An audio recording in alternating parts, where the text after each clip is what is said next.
Hello बच्चों, let's see this question. The orthocenter of triangle formed by the lines x plus y minus 1 equal to 0, 2x plus y minus 1 equal to 0 and y equal to 0 is h comma k, then 1 upon k square. Clear. देखिए यहाँ पर अगर हम बात करें, हमारे पास जो triangle चल रहा है इसको ड्रॉ कर लेते हैं सबसे पहले। तो जो लाइंस चल रही है इनमें सबसे पहले हम बात करें y इक्वल टू जीरो की, तो y इक्वल टू जीरो जो हमारे पास लाइन हुआ करती है वो x एक्सिस होता है। तो ड्रॉ किया हमने यहाँ पर, ये x एक्सिस हो गया, ये y एक्सिस हो गया हमारे पास।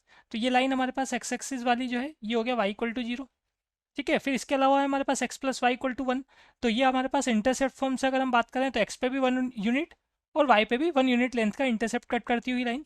तो ये हो जाती लाइन हमारे पास यहाँ पर x plus y equal to one. ठीक है, इसके अलावा जो लाइन हमारे पास बची हुई है ये है 2x plus y equal to one. तो यहाँ से अगर हम बात करें तो x upon 1/2 plus y upon one equal to one, ऐसा इसको हम नोट कर सकते हैं। तो x पे तो 1/2 लेंथ और y पे 1 लेंथ का इंटरसेप्ट कट करती हुई लाइन।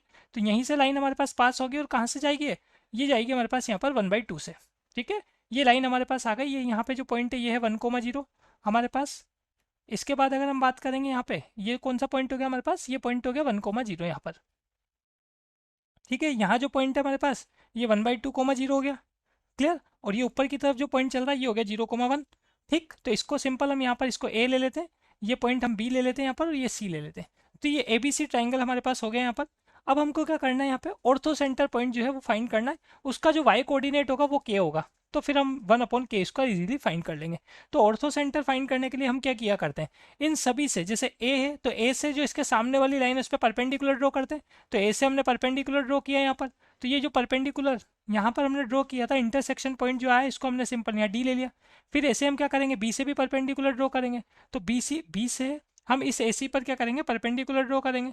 तो जो परपेंडिकुलर हमारे पास आया करता है उसके कोऑर्डिनेट लेते हैं हम कैसे, उसका कोऑर्डिनेट ई ले लेते हैं। ठीक है, फिर ऐसे हम क्या करते हैं यहाँ पर, ये जो ए या सी हमारे पास होगा इससे भी ए बी पे परपेंडिकुलर ड्रॉ करते हैं। फिर इन सभी परपेंडिकुलर का जो इंटरसेक्शन पॉइंट होता है वही हमारे पास क्या हुआ करता है, ऑर्थो सेंटर होता है। ठीक है, तो सिंपल आप इसको यहाँ पे अगर ड्रॉ कर रहे हैं तो ये आपके पास कुछ परपेंडिकुलर जब यहाँ पर ड्रॉ होगा हमारे पास, किससे, बी से, और किस पर, ए सी पर। तो ये तो कुछ नीचे की तरफ आएगा इस तरफ, है ना, परपेंडिकुलर ड्रॉ होगा तो ये यहाँ पे ऐसा कुछ आएगा परपेंडिकुलर। तो ये यहाँ पे कट नहीं कर रहे लेकिन पीछे आके तो कहीं ना कहीं कट करेंगे ना हमारे पास। जैसे ये ए डी जब पीछे आएगा, ऐसे ये जो हमारे पास बी से जब हमने यहाँ पे किस पर, ए सी पे जब परपेंडिकुलर ड्रॉ किया, इसको मैंने ई ले लिया, तो ये भी तो पीछे की तरफ आके यहाँ कहीं ना कहीं कट करेगा। ठीक है, तो यहाँ हमारे पास यहाँ जाके क्या आएगा, कौन सा पॉइंट आएगा, यहाँ जाके हमारे पास ऑर्थो सेंटर पॉइंट आएगा। क्लियर। अब देखो इसको आगे हम कंटिन्यू सोल्व करते हैं, ये परपेंडिकुलर आप ड्रॉ कर रहे थे। तो इनका हम क्या करेंगे, इक्वेशन फाइंड कर लेंगे, एडी का बीई का। एडी और बीई के इक्वेशन अगर हमारे पास आ जाएंगे तो इसको हम सोल्व कर लेंगे। ठीक, तो एडी का इक्वेशन हम कैसे फाइंड करते हैं, देखो सबसे पहले हम बात करते हैं यहाँ पर स्लोप की। किसका स्लोप देखते हैं, ये जो हमारे पास यहाँ पर बीसी चल रहा है इसको स्लोप देख लेते हैं। तो बीसी के स्लोप की अगर हम बात करें तो बीसी जो है हमारे पास x plus y equal to one है, स्लोप ऑफ बीसी। तो माइनस ए बाई बी ये फॉर्मूला हुआ करता है, ए होता है एक्स का कोफिशिएंट और बी होता है वाई का कोफिशिएंट। तो -1 स्लोप हो गया बीसी का।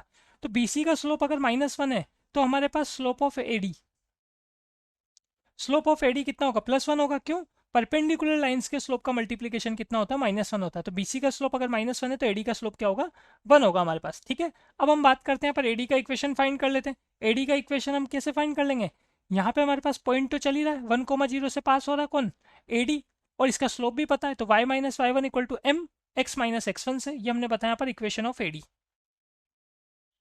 तो इक्वेशन ऑफ एडी अगर हम देखें तो y माइनस वाई वन मतलब y minus zero equal to m कितना, वन, एक्स माइनस 1/2। क्लियर। तो ये इक्वेशन अगर हम बात करें यहाँ पर तो इसको सोल्व कर लेते हैं। इक्वेशन बन जाती है हमारे पास y इक्वल टू, या सिंपल हम बोलते हैं यहाँ पर ये y equal to x minus 1/2। ये इक्वेशन तो हो गई हमारे पास किसकी, एडी की। इसको इक्वेशन नंबर हम यहाँ 1 दे देते हैं। अब ऐसे हम फाइंड कर लेंगे यहाँ पर बी की इक्वेशन। तो बी का इक्वेशन फाइंड करना है तो सबसे पहले हम क्या करें, यहाँ पर ए सी का स्लोप फाइंड कर लेते हैं। तो स्लोप ऑफ ए सी, ठीक है, एसी की इक्वेशन हमारे पास कैसी थी, एसी की इक्वेशन ये नोट कर देता हूँ मैं यहाँ पर, क्वेश्चन में गिवन है 2x plus y -1 equal to zero. यहाँ से अगर हम स्लोप देखेंगे तो स्लोप कैसा आएगा, -a/b, तो -2 आ जाएगा, -2/1 मतलब -2। तो स्लोप ऑफ बी ई, परपेंडिकुलर लाइन है तो इसका स्लोप होगा 1/2। इन दोनों का मल्टीप्लीकेशन कितना होना चाहिए, -1। इसलिए हमारे पास बी का स्लोप कितना आया, 1/2 आया। अब हम क्या करते हैं, इक्वेशन ऑफ बी देख लेते हैं। तो इक्वेशन ऑफ बी सेम तरीका हमारे पास, y minus y one equal to m मतलब 1/2, एक्स माइनस एक्स वन मतलब x minus 1/2। X minus one. ठीक है, हमारे पास यहाँ पर कितना आ जाएगा, एक्स माइनस वन आ जाएगा ये, क्लियर। और ये यहाँ पे हमने कैंसिल किया ही था ये, ठीक है। y minus y one equal to m, x minus x one से आपने वैल्यू पुट कर दी यहाँ पर, तो ये इक्वेशन आपके पास y equal to one by two x minus one, ये इक्वेशन नंबर हमारे पास सेकंड हो जाता है, जो कि इक्वेशन हो गया किसका, बी का। तो एडी का इक्वेशन आ गया, बी का इक्वेशन आ गया, दोनों को सॉल्व कर लेते हैं हम। Solve equation one and two, इन दोनों को अगर हम सोल्व करेंगे तो सबसे पहले हम क्या करते हैं, देखो वाई कोऑर्डिनेट को अगर इक्वल रख देंगे तो x minus one by two equal to one by two x minus one by two ऐसा आएगा। Both side one by two से वन बाई टू कैंसिल हो जाएगा, एक्स एल एच एस में आके कॉमन आ जाएगा, तो एक्स की वैल्यू कितनी आ जाएगी, यहाँ पर जीरो आ जाएगी।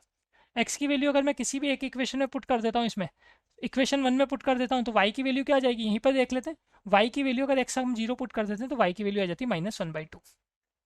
ठीक है, तो कुल मिला के अगर हम बात करें, जो ऑर्थो सेंटर पॉइंट है एच कोमा के हमको बताया गया था, इसके कोऑर्डिनेट क्या आ गए, इसके कोऑर्डिनेट आ गए zero comma minus one by two, मतलब के की वैल्यू आ चुकी है माइनस वन बाई टू।